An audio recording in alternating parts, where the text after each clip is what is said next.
ইনশাআল্লাহ? আল্লাহ কবুল করুক, বলেন আমিন। আমি খতম শেষ করে মরতে পারবো আল্লাহ জানে। আমার কাকার নাম ময়না, আবার মামাতো বোনের নামও ময়না। এখন প্রশ্ন, ময়না নামটি কি পুরুষবাচক নাকি স্ত্রীবাচক? আপনি দেখে লোন। হ্যাঁ, দুজনের, হ্যাঁ ভালো। কার নাম পাল্টানো উচিত? দুইটা নামই পাল্টাইবেন। ময়না মানুষের নাম না তো। ময়না মানুষের নাম? পাখির নাম। মানুষের নাম রাখবেন, দুইজনের দুইটা নাম। আমার কাছ থেকে এসে নিয়ে যাবেন। অনেক ছেলেদের নাম রাখে আলিফ, ইয়াসিন, হামিম, রমজান রাখতে পারে। মেয়েদের নাম রাখে জিম, মিম, লামিয়া, রোজা। এগুলো না রাখা ভালো। হ্যাঁ, জিম, মিম, হামিম এগুলোর অর্থ আছে। খালি জিমের কোনো অর্থ নাই, হামিমের অর্থ আছে, শুধু মিমের কোনো অর্থ নাই। বুঝতেছেন? কোরআনে এজন্য হামিম রাখা যাবে। এখন চিন্তা করে হামিম দুইটা মিলে যদি রাখা যায়, তাহলে ছেলের নাম রাখলাম হা, মেয়ের নাম রাখলাম মিম, দুইজনে মিললে হামিম। না না না, এই নামগুলো কি ইসলাম সম্মতি দেয় বা জায়েজ আছে? বা এই আরবি নামগুলোর লিঙ্গবাচক নির্ধারণ কিভাবে করে? ছেলে হলে মায়ের নামের অক্ষর দিয়ে নাম রাখে, আর মেয়ে হলে বাবার নামের অক্ষর দিয়ে নাম রাখে। জায়েজ আছে, বাকি এটাই করতে হবে জরুরি না। প্রশ্ন করছে এটা কি জায়েজ? না, জায়েজের কিছু নাই। কিন্তু এটা যদি মনে করে না মেয়ে হইলে এর সাথে মিলাইতে হইব আর ছেলে হইলে তার সাথে মিলাইতে হবে, এটা ভুল ধারণা। নাম রাখার ক্ষেত্রে ইসলামিক পদ্ধতি হলো আব্দুল্লাহ, আব্দুর রহমান ছেলেদের ক্ষেত্রে সবচেয়ে সুন্দর নাম। নবীগণের নাম রাখা, সাহাবীগণের নাম রাখা ইত্যাদি, এই নামগুলো রাখা। ঠিক আছে ইনশাআল্লাহ? মৃত ব্যক্তির নাম মোহাম্মদ আব্দুর রহমান আলিফ দোয়া চেয়েছেন। হাসান, আসো না?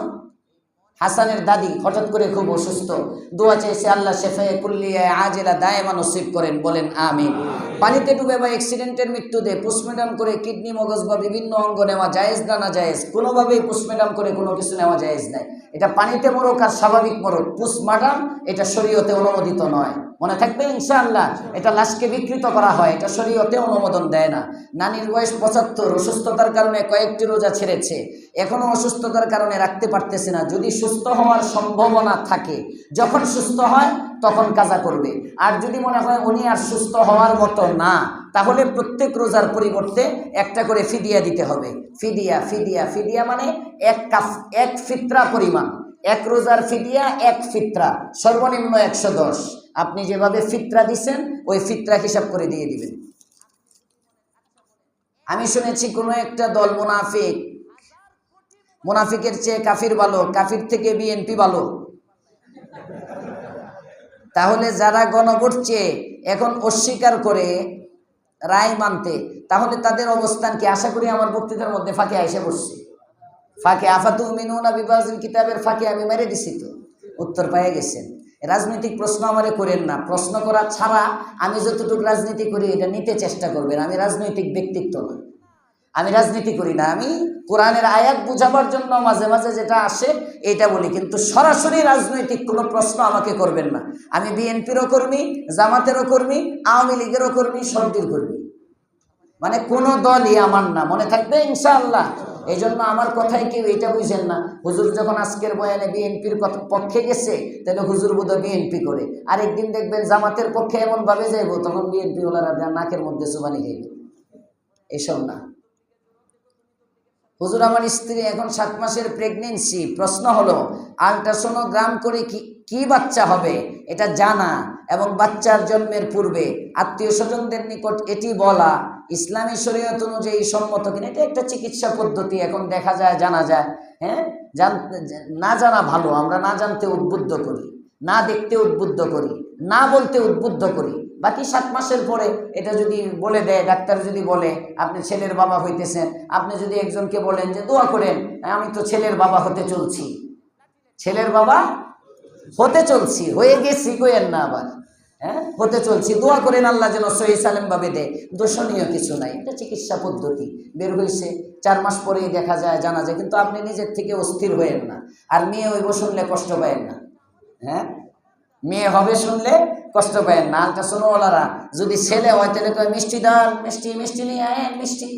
আর মেয়ের কথা হলে কয় বুঝা যাইতেছে না। এই সময় মেশিন নাকি ফেল হয়ে যায়, বুঝে না। কামরুল ভাইয়ের মা মারা গেছেন, ও ওই যে আমাদের তবলিগের সাথে কামরুল ভাই, হ্যাঁ আম্মা মারা গেছেন, দোয়া দোয়া চাইছেন, আল্লাহ পাক ওনার আম্মার কবরকে জান্নাতুল ফিরদাউস বানায় দেন। এখানে যে আব্দুর রহমান আলিফ চৌধুরীর জন্য দোয়া চাওয়া হয়েছে, মৃত ছেলে, আল্লাহ পাক তাকে শাহাদাতের মর্যাদা দান করেন, বাবা মাকে সবর করার তৌফিক দেন। জুমার খুতবা দেওয়ার নিয়ম কি? কখনো ছোট কখনো বড় আকারে খুতবা হয়। মূলত কোন বিষয়ে আরবিতে বললে জুমার খুতবার ওয়াজিব আদায় হয়ে যাবে? এটা তো খতিব সাহেবদের প্রশ্ন।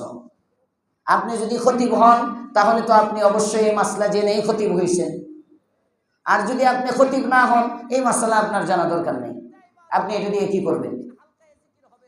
ঠিক আছে না? যেমনি খতিব সাহেবরা খতিব হইলে তো অবশ্যই এখন কিছু মূর্খ খতিব হয়েছে, তো আপনি যদি এমন মূর্খ খতিব হন তাহলে আপনার জন্য খতিবগিরি তো জায়েজ নেই। এটা হলো আপনার প্রশ্নের উত্তর। দ্বিতীয় তলা থেকে 7 পর্যন্ত প্রত্যেক ফ্লোরে কিছু কিছু লোক খুতবা চলাকালীন কথা বলে। অনুরোধ, মুয়াজ্জিন হুজুর বা খতিব সাহেব যখন ওই সাপ্তাহিক দানের কথা বলেন তখন খুতবার সময় চুপ থাকতে বলবেন।